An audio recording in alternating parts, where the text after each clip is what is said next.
Qaysi biri?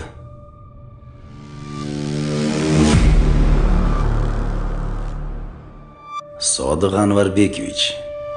Nima ishlar qilib yuribsiz? Militsiya xodimi hayotini xavf ostiga qo'yibsiz. Shunaqa zo'r bo'lib ketganmisizlar? Ha? Sheriging kim? Endi sen mujiksan-da, sotmaysan. Chakasanmi? Sportsmenmisan? Xullas, Sodiq. Qilgan jinoyatingni o'zing juda yaxshi bilasan. 10-15 yil o'tirsang, o'sha poddelniklaring sendan voz kechib o'rganda, keyin meni gaplarimni eslab yurasan. Sud hukm qiladi.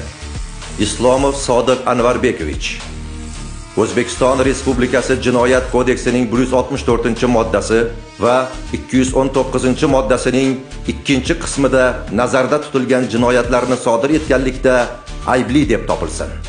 Sodiq Islomovga O'zbekiston Respublikasi Jinoyat kodeksining 164-moddasi, Jinoyat kodeksining 57-moddasi qo'llanilib, 13 yil muddatga ozodlikdan mahrum qilish jazosi tayinlansin.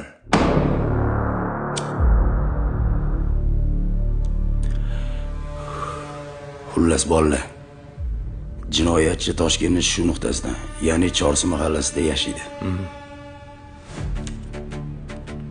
Mana buni yaxshilab qizg'amasak bo'lmaydi.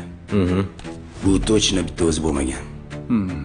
Sherigini topishimiz kerak. Tushunarli. Sen bo'lmasa, jabrlanuvchining mahallasiga borib hammasini surishtirasan, qiziqasan. Balki o'ttigilar ham kimnidir ko'rgandir. Sen buni mahallasiga borasan, surishtirasan. Demak, ishga kirishamiz. Jiddiy qaraymiz. Tushunarli. Ishingizga omad. Aha.